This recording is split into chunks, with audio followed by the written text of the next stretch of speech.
నమస్తే గురుగారు. గురుగారు, అర్ధనారీశ్వర తత్వం అంటే ఏంటి? దానికి శ్వాసతో ఉన్న సంబంధం ఏంటి గురుగారు? కొంచెం వివరించగలరా? సగము శివుడు, సగము శక్తి. అర్ధనారి, సగము నారి. శివుడిలో ఎడమవైపు భాగము నారి, కుడివైపు భాగం శివుడు.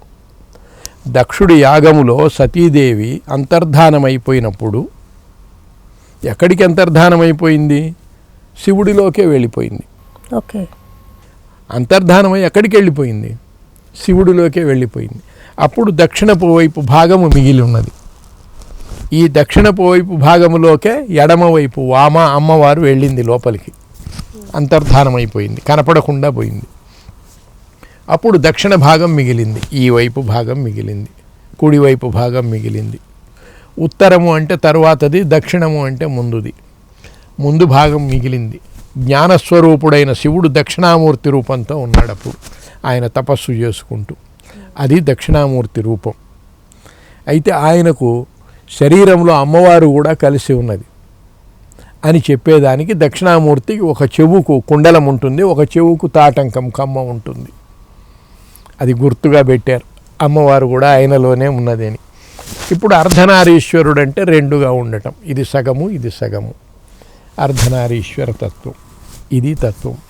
ఈ తత్వములో మంత్రశాస్త్రం ప్రకారము శివశక్తులు రెండు ఉన్నాయి. శివుడిని విడిచి శక్తి లేదు, శక్తిని విడిచి శివుడు లేదు. అర్ధమది, అర్ధం ఇది ఉన్నది కదా. ఏ అర్ధము లేకపోయినా పూర్ణత్వము లేదు. అవునా? సగమిది సగమిది అన్నప్పుడు ఇది లేకపోతే సగమే, ఇది లేకపోయినా ఇది సగమే. కాబట్టి ఈ ఒకటి ఒకటి విడదీసేదానికి వీలు లేనిది.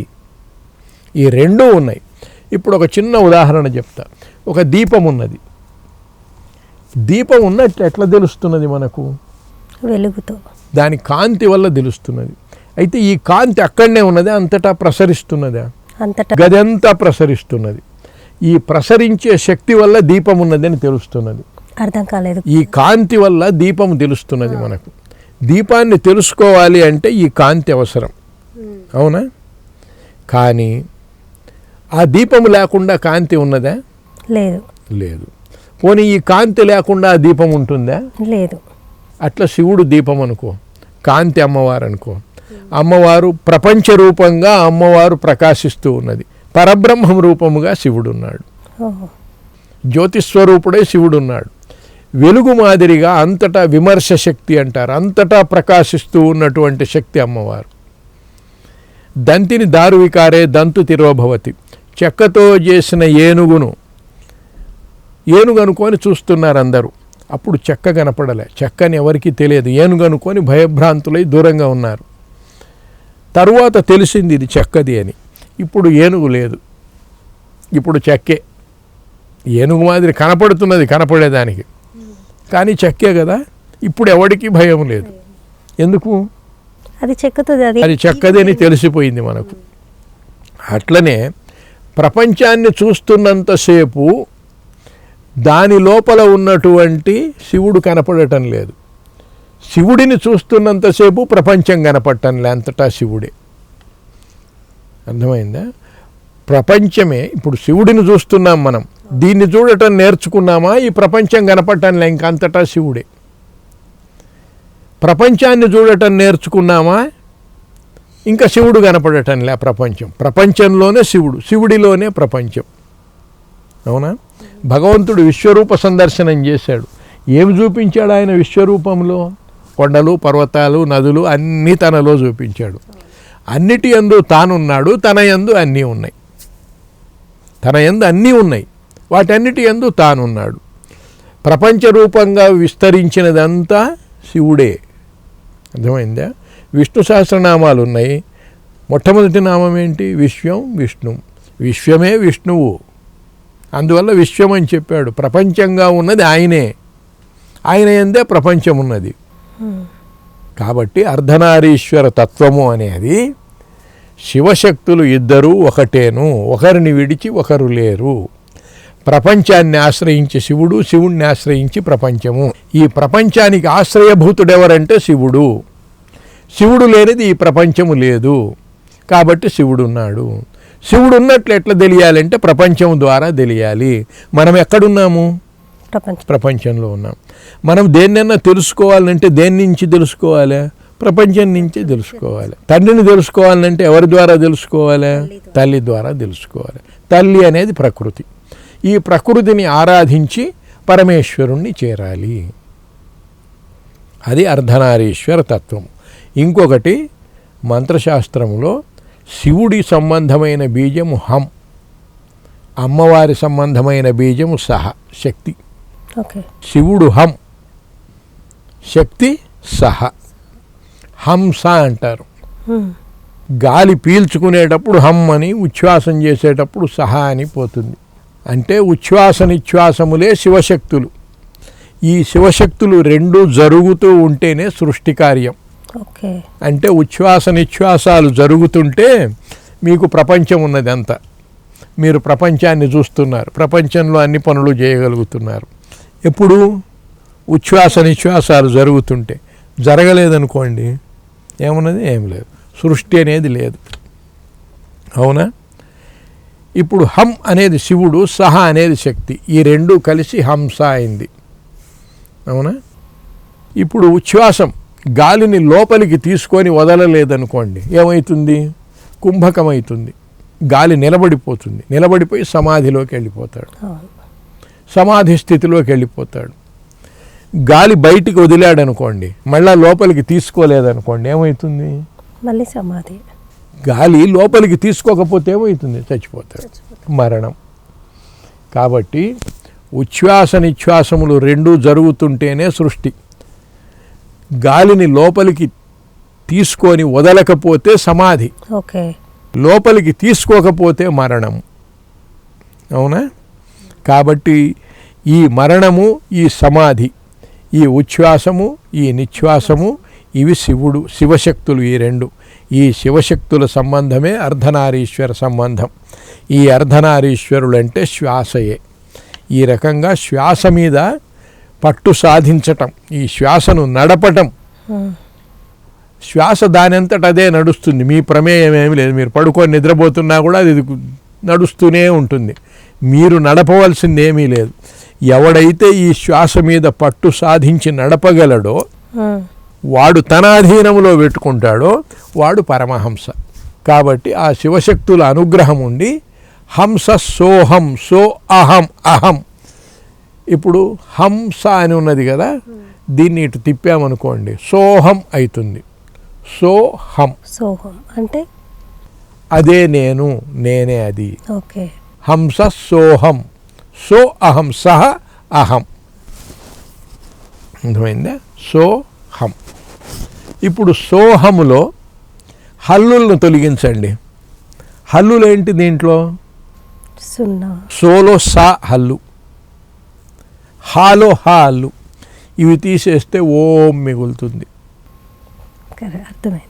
ఎప్పుడైతే శివశక్తులన్న భావన కూడా పోతుందో శివుడు ఒక్కడే మిగులుతాడు. ఇంకా ఈ వీళ్ళిద్దరు కాదు, ఒకటే. సోహంలో ఓం అనేది మిగులుతుంది. ఆ ఓం అనేది శివప్రణవం, అదే శివుడు. ఆ ఉచ్ఛ్వాస నిశ్వాసాలు చేసే పని ఓం అనేది. అది ప్రపంచ రూపంగా పరిణమించినప్పుడు శివశక్తులుగా పరిణమిస్తున్నది ఓంకారం అని ఈ రకంగా మంత్రశాస్త్ర వివరణ. కాబట్టి ఉచ్ఛ్వాస నిశ్వాసములే అర్ధనారీశ్వర తత్వము. అర్ధనారీశ్వరుడు శివశక్తులను అర్చించాలి అంటే ఉచ్ఛ్వాస నిశ్వాసాల ద్వారా అర్చించవచ్చు. వాటిని అనుసంధానము చేసుకొని జపించాలి. ఏవం అర్ధనారీశ్వరీం శివాం పుంరూపం వా ధ్యాయేత్.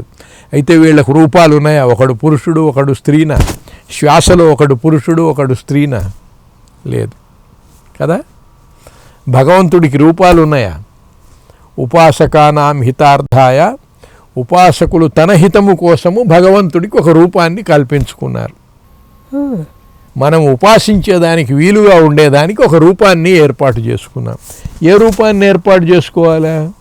ఏదో ఒకటి మనకు తెలిసిన రూపాన్ని ఏర్పాటు చేసుకోవాలి. కాబట్టి మనకు తెలిసిన రూపాలను పెట్టుకున్నాం. అంటే భగవంతుడికి రూపం లేదు, రూపము లేదు, నామము లేదు, క్రియ లేదు. రూపం ఉన్నది. రూపం ఉన్నప్పుడు గుణం ఉంటుందా? ఇప్పుడు రాయి ఉన్నది, దానికి ఒక రూపం ఉన్నది. అప్పుడు గట్టిగా ఉండటం అనే గుణం ఉన్నదా? ఉన్నది. రూపం ఉంటే గుణం ఉంటుంది, గుణం ఉంటే రూపం ఉంటుంది. గుణం దేన్ని ఆశ్రయించుకొని ఉంటుంది? రూపాన్ని ఆశ్రయించుకొని. కాబట్టి రూపము ఉన్నది అని చెప్పినప్పుడు అది ఒక చోట ఉండాలా? ఒక పదార్థం అవుతుందా? ఉండదా? ఉండాలి. ఇది ఉండాలి, ఒక పదార్థం అవుతుంది.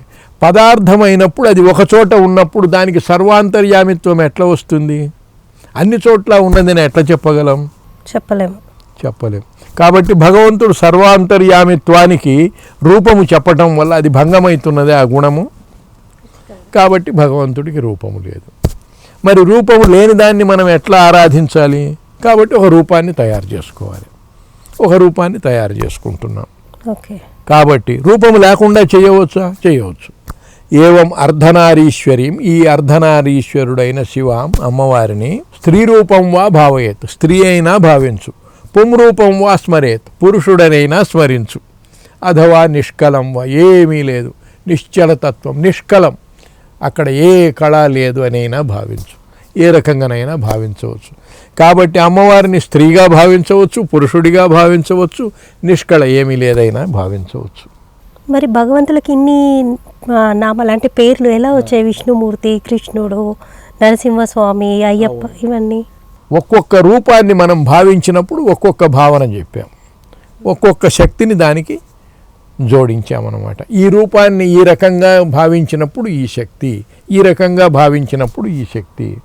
ఉపాసకుడు తన భావనను బట్టి శక్తులు, యద్భావం తద్భవతి, నీ భావం ఏదైతే ఉన్నదో అదే అవుతుంది. కాబట్టి మనం కల్పించినవే రూపాలన్నీ. అయితే ఎందుకు మనం కల్పించుకున్నాము? బ్రహ్మమునకు రూపము లేకపోయినా మన సౌలభ్యము కోసము మనము ఉపాసించేదానికి అనుసారంగా ఉండేట్లుగా ఒక రూపాన్ని ఏర్పాటు చేసుకున్నాం. ఇట్లా ఎంతకాలం చేస్తాము? ఇప్పుడు పిల్లవాడు ఉన్నాడు, తప్పటడుగులు వేస్తాడు. వీడు సరిగా నడవటం లేదని తప్పటడుగులు వేస్తున్నాడు అంటే తప్పు అడుగులు వేస్తున్నాడని వాడిని నడవకుండా చేస్తే జీవితంలో నడవగలడా? కాబట్టి తప్పటడుగులు వేస్తూనే నడక నేర్చుకుంటాడు. అట్లనే మనము కూడా ఈ రూపాన్ని ధ్యానిస్తూనే అసలు తత్వం ఏదైతే ఉన్నదో ఆ తత్వాన్ని అందుకునేటప్పుడు ఈ రూపాన్ని వదిలేసి దాన్ని అందుకుంటాం. మొదలు పెట్టేది దీని నుంచే, అర్థమైందండి? మొదలు పెట్టేది దీని నుంచే. తరువాత ఇంకా పై మెట్టు ఎక్కుతూ పోతాం, కింది మెట్టును వదిలేస్తుంటాం అన్నమాట. అయితే పై మెట్టు ఎక్కిన తర్వాత ఆ మెట్టును కూడా వదలాలి. ఆ మెట్టును కూడా వదలలేదనుకోండి, అప్పుడు నిచ్చెనలో కింది మెట్టు మీద మీరున్నారు, పై మెట్టు మీద వాడున్నాడు, ఇద్దరూ నిచ్చెన మీద ఉన్నట్టే లెక్క. నిచ్చెనను దాటిపోలే వీళ్ళు. కాబట్టి రూపములో చేసేవాడు కానీ, రూపము లేదనుకొని చేసేవాడు కానీ దాన్ని కూడా దాటిన స్థితికి వెళ్ళిపోతే ముముక్షుడైతాడు. ముముక్షుడు అంటే మోక్షాన్ని పొందినవాడు, ఈ బంధముల నుంచి విడివడినవాడు, జీవన్ముక్తుడైపోతాడు. అంటే జీవించి ఉండంగానే ఈ బంధముల చేత ముక్తుడైపోతాడు. అందువల్ల అర్ధనారీశ్వర తత్వము అనేది ఆత్మతత్వమే. అర్ధనారీశ్వర తత్వము అదే ఉచ్ఛ్వాస నిశ్వాసాలుగా మన యందు చైతన్యాన్ని కలిగిస్తూ ఉన్నది. అది ఆత్మ దేన్ని ఆశ్రయించుకొని ఉన్నది? దేన్ని ఆశ్రయించుకోలే, కానీ ఆత్మను ఆశ్రయించి ఈ శరీరం ఉన్నది. అది ఎప్పుడు ఈ శరీరంలో ఇంకా నేను ఉండేదానికి వీలు లేదనుకున్నదో అది వెళ్ళిపోతుంది, ఇది పోతుంది. అది ఉన్నంత వరకే దీనికి, అది పోతే ఏమి లేదు ఇంకా. అర్థమైందండి? థ్యాంక్ యూ గురుగారు.